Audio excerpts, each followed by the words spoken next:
ನಮಸ್ತೆ ವೀಕ್ಷಕರೇ, ನಾನು ಈ ದಿನ ಎಳ್ಳು, ಸ್ವಲ್ಪ ತೆಂಗಿನಕಾಯಿ ತುರಿ ಹಾಗೆ 1 ಕಪ್ಪಷ್ಟು ಗೋಧಿ ಹಿಟ್ಟಿನಲ್ಲಿ ತುಂಬ ರುಚಿಯಾದಂಥ ಸ್ವೀಟ್ ಮಾಡೋದು ಹೇಗೆ ಅಂತ ತೋರಿಸ್ಕೊಡ್ತಾ ಇದ್ದೀನಿ.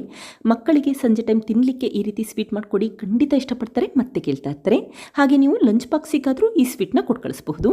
ಹಾಗೆ ನಿಮಗೆ ಈ ವಿಡಿಯೋ ಇಷ್ಟ ಆದರೆ ಪ್ಲೀಸ್ ವಿಡಿಯೋನ ಲೈಕ್ ಮಾಡಿ ಮತ್ತು ಚಾನಲ್ಗೆ ಸಬ್ಸ್ಕ್ರೈಬ್ ಮಾಡಿ.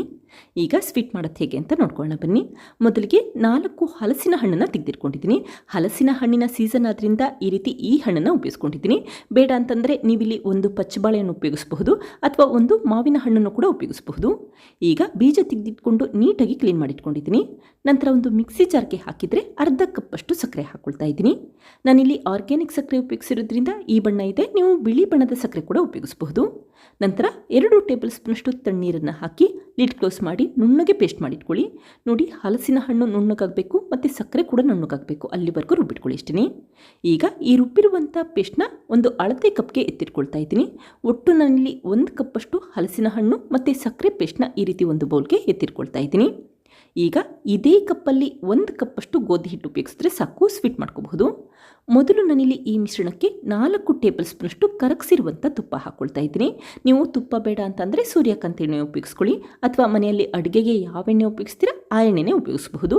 ತೆಂಗಿನೆಣ್ಣೆ ಮತ್ತು ಎಳ್ಳೆಣ್ಣೆ ಉಪಯೋಗಿಸೋದು ಬೇಡ ಅಷ್ಟೇ. ನಾನಿಲ್ಲಿ ತುಪ್ಪ ಉಪಯೋಗಿಸ್ಕೊಂಡಿದ್ದೀನಿ. ತುಪ್ಪ ಹಾಕೋದ್ರಿಂದ ಈ ಸ್ವೀಟ್ ತುಂಬಾ ರುಚಿಯಾಗಿ ಬರುತ್ತೆ. ಈಗ ತುಪ್ಪ ಬೆರಿಬೇಕು ಅಲ್ಲಿವರೆಗೂ ಮಿಕ್ಸ್ ಮಾಡಿಟ್ಕೊಂಡಿದ್ದೀನಿ. ನಂತರ 1 ಕಪ್ಪಷ್ಟು ಗೋಧಿ ಹಿಟ್ಟು ಹಾಕ್ಕೊಳ್ತಾ ಇದ್ದೀನಿ. ಈಗ ಮತ್ತೆ ಚೆನ್ನಾಗಿ ಮಿಕ್ಸ್ ಮಾಡಿಟ್ಕೊಳ್ಳಿ. ಈ ಸ್ವೀಟ್ ಮಿಶ್ರಣದಲ್ಲಿ ಗಂಟುಗಳಿರಬಾರ್ದು, ಅಲ್ಲಿವರೆಗೂ ನೀಟಾಗಿ ಮಿಕ್ಸ್ ಮಾಡಿಟ್ಕೊಳ್ಳಿ. ಹಾಗೆ ಮಿಕ್ಸ್ ಮಾಡಬೇಕಾದ್ರೆ ಮಿಶ್ರಣ ಸ್ವಲ್ಪ ಗಟ್ಟಿಯಾಗುತ್ತೆ. ನಿಮಗೇನಾದರೂ ಈ ಮಿಶ್ರಣ ಗಟ್ಟಿಯಾಗಿದೆ ಅನಿಸಿದ್ರೆ ಸ್ವಲ್ಪನೇ ಹಾಲನ್ನು ಬಿಟ್ಟು ಮತ್ತೆ ಮಿಕ್ಸ್ ಮಾಡಿಟ್ಕೊಳ್ಳಿ. ಹಾಲು ಹಾಕಬೇಕಾದ್ರೆ ಒಟ್ಟಿಗೆ ಹಾಕ್ಲಿಕ್ಕೆ ಹೋಗಬೇಡಿ, ಆದಷ್ಟು ಸ್ವಲ್ಪನೇ ಹಾಕಿ ನಿಧಾನಕ್ಕೆ ಮಿಕ್ಸ್ ಮಾಡಿಟ್ಕೊಳ್ಳಿ. ನಾನಿಲ್ಲಿ ಈ ಮಿಶ್ರಣಕ್ಕೆ 1/4 ಕಪ್ಪಷ್ಟು ಬಿಸಿ ಮಾಡಿ ತಣ್ಣಗಿರುವಂಥ ಹಾಲನ್ನು ಹಾಕ್ಕೊಳ್ತಾ ಇದ್ದೀನಿ. ನೀವಿಲ್ಲಿ ನೋಡಿಕೊಂಡು ನಿಮಗೆ ಎಷ್ಟು ಬೇಕೋ ಅಷ್ಟು ಮಾತ್ರ ಹಾಲನ್ನು ಉಪಯೋಗಿಸ್ಕೊಳ್ಳಿ. ಹಾಗೆ ಈ ಮಿಶ್ರಣ ತುಂಬ ತೆಳುವಾಗಿರಬಾರ್ದು ಅಥವಾ ಗಟ್ಟಿಯಾಗೂ ಇರಬಾರ್ದು. ಇಡ್ಲಿ ಹಿಟ್ಟಿರುತ್ತೆ ನೋಡಿ, ಆ ಕನ್ಸಿಸ್ಟೆನ್ಸಿಯಲ್ಲಿ ಮಾಡಿಟ್ಕೊಳ್ಳಿ. ಈಗ ಉಳಿದಿರುವಂಥ ಹಾಲನ್ನು ಹಾಕಿ ಮತ್ತೆ ಒಂದ್ಸರಿ ಮಿಕ್ಸ್ ಮಾಡ್ಕೊಳ್ತಾ ಇದ್ದೀನಿ. ಹಾಗೆ ನಾನು ಮೊದಲೇ ಹೇಳಿದಾಗೆ ಮನೆಯಲ್ಲಿ ಹಲಸಿನ ಹಣ್ಣು ಇಲ್ಲ ಅಂತಂದರೆ ನೀವು ಕೇವಲ ಒಂದು ಪಚ್ಚಬಾಳೆಹಣ್ಣು ಕೂಡ ಉಪಯೋಗಿಸಬಹುದು. ನಂತರ 3 ಟೇಬಲ್ ಸ್ಪೂನಷ್ಟು ಹಸಿ ತೆಂಗಿನಕಾಯಿ ತುರಿ ಹಾಕಿದರೆ 1 ಟೇಬಲ್ ಸ್ಪೂನಷ್ಟು ಬಿಳಿ ಎಳ್ಳನ್ನು ಕೂಡ ಹಾಕ್ಕೊಳ್ತಾ ಇದ್ದೀನಿ. ಹಾಗೆ 1/4 ಟೀ ಸ್ಪೂನಷ್ಟು ಏಲಕ್ಕಿ ಪುಡಿ ಹಾಕಿ ಮತ್ತೆ ಒಂದ್ಸರಿ ಮಿಕ್ಸ್ ಮಾಡಿಟ್ಕೊಳ್ಳಿ. ಈ ರೀತಿ ಹಸಿ ತೆಂಗಿನಕಾಯಿ ತುರಿ ಮತ್ತು ಎಳ್ಳನ್ನು ಉಪಯೋಗಿಸೋದ್ರಿಂದ ಸ್ವೀಟ್ ತುಂಬಾ ರುಚಿಯಾಗಿ ಬರುತ್ತೆ. ಹಾಗೆ ಏಲಕ್ಕಿ ಪುಡಿ ಹಾಕೋದ್ರಿಂದ ಫ್ಲೇವರ್ ಚೆನ್ನಾಗಿರುತ್ತೆ ಅಂತಷ್ಟೇ. ಈಗ ನೋಡಿ, ಸ್ವೀಟ್ ಮಿಶ್ರಣ ರೆಡಿಯಾಗಿದೆ. ನಂತರ ಗಟ್ಟಿಯಾದ ಬಾಣಲಿಯ ಮಧ್ಯಭಾಗಕ್ಕೆ ಕುಕ್ಕರ್ ಪ್ಲೇಟ್ ಇಟ್ಕೊಂಡಿದ್ದೀನಿ. ಕುಕ್ಕರ್ ಪ್ಲೇಟ್ ಇಲ್ಲ ಅಂತಂದರೆ ಈ ರೀತಿ ಸಣ್ಣದಾದ ಪ್ಲೇಟ್ನ ಉಲ್ಟಾ ಮಾಡಿ ಜೋಡಿಸಿಟ್ಕೊಳ್ಳಿ.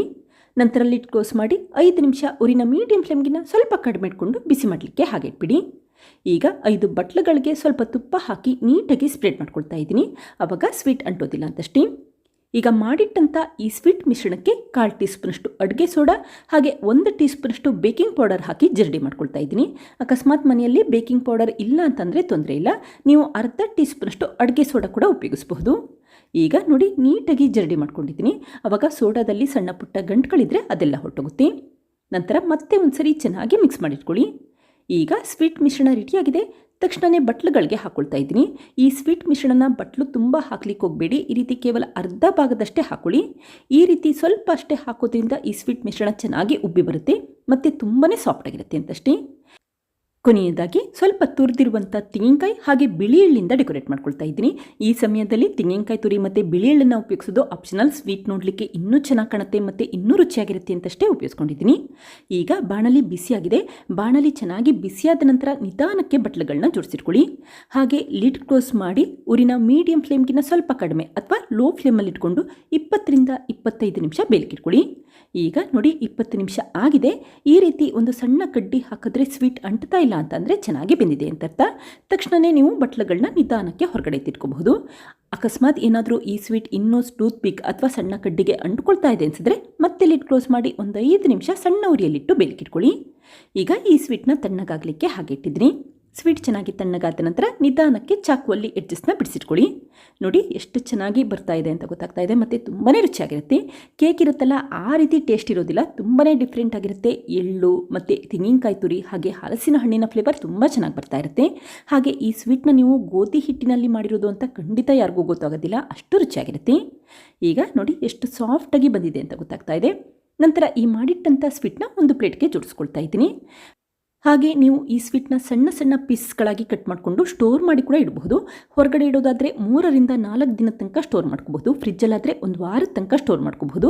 ಬಿಸಿ ಮಾಡಬೇಕಾದ್ರೆ ನೀರಿನ ಹಬೆಯಲ್ಲಿ ಸ್ವಲ್ಪ ಬಿಸಿ ಮಾಡಿಕೊಂಡು ಮಕ್ಕಳಿಗೆ ಸಂಜೆ ಟೈಮ್ ಸ್ನ್ಯಾಕ್ಸ್ ಆಗಿ ಕೊಡಬಹುದು. ಈಗ ನಿಧಾನಕ್ಕೆ ಚಾಕುವಲ್ಲಿ ಕಟ್ ಮಾಡ್ಕೊಳ್ತಾ ಇದ್ದೀನಿ. ನೋಡಿ, ಒಳಭಾಗ ಎಲ್ಲ ಎಷ್ಟು ಚೆನ್ನಾಗಿ ಬೆಂದಿದೆ ಅಂತ ಗೊತ್ತಾಗ್ತಾ ಇದೆ. ಕೇಕ್ ಯಾವ ರೀತಿ ಸಾಫ್ಟ್ ಆಗಿರುತ್ತೆ ಅದೇ ರೀತಿ ಈ ಸ್ವೀಟ್ ಕೂಡ ತುಂಬಾ ಸಾಫ್ಟ್ ಆಗಿರುತ್ತೆ. ಆದರೆ ಈ ಸ್ವೀಟ್ ಕೇಕ್ ರೀತಿ ರುಚಿ ಇರೋದಿಲ್ಲ, ತುಂಬಾ ಚೆನ್ನಾಗಿ ರುಚಿ ಅನ್ನಿಸ್ತಾ ಇರುತ್ತೆ. ಹಲಸಿನ ಹಣ್ಣಿನ ಫ್ಲೇವರ್, ತೆಂಗಿನಕಾಯಿ ಮತ್ತು ಎಳ್ಳಿನ ಫ್ಲೇವರ್ ತುಂಬ ಚೆನ್ನಾಗಿ ಬರ್ತಾ ಇರುತ್ತೆ. ಒಂದ್ಸರಿ ಟ್ರೈ ಮಾಡಿ ನೋಡಿ, ಖಂಡಿತ ಮತ್ತೆ ಮಾಡ್ತೀರಾ. ನೋಡಿ ಎಷ್ಟು ಸಾಫ್ಟಾಗಿ ಬಂದಿದೆ ಅಂತ ಗೊತ್ತಾಗ್ತಾ ಇದೆ. ಇದೇ ರೀತಿ ಉಳಿದಿರುವಂಥ ಸ್ವೀಟ್ನು ಕೂಡ ಸಣ್ಣ ಸಣ್ಣ ಪೀಸಸ್ಗಳಾಗಿ ಕಟ್ ಮಾಡ್ಕೊಳ್ತಾ ಇದ್ದೀನಿ. ಈ ಸ್ವೀಟ್ ಪೀಸಸ್ಗಳನ್ನ ನೀವು ಸ್ಟೋರ್ ಮಾಡಿ ಕೂಡ ಇಡಬಹುದು. ನೋಡುತ್ತಿರಲ್ಲ ಫ್ರೆಂಡ್ಸ್, ಎಷ್ಟು ಸುಲಭವಾಗಿ ಎಳ್ಳು, ತೆಂಗಿನಕಾಯಿ ತುರಿ ಹಾಗೆ ಗೋಧಿ ಹಿಟ್ಟಿನಲ್ಲಿ ರುಚಿಯಾದ ಸ್ವೀಟ್ ಯಾವ ರೀತಿ ಮಾಡ್ತೆ ಅಂತ ಗೊತ್ತಾಯ್ತಲ್ವಾ. ನೀವು ಕೂಡ ಟ್ರೈ ಮಾಡಿ ನೋಡಿ, ಮಕ್ಕಳಿಗಂತೂ ತುಂಬ ಇಷ್ಟ ಆಗುತ್ತೆ. Thank you. ಲೈಕ್ ಮಾಡಿ ಮತ್ತು ಸಬ್ಸ್ಕ್ರೈಬ್ ಮಾಡಿ.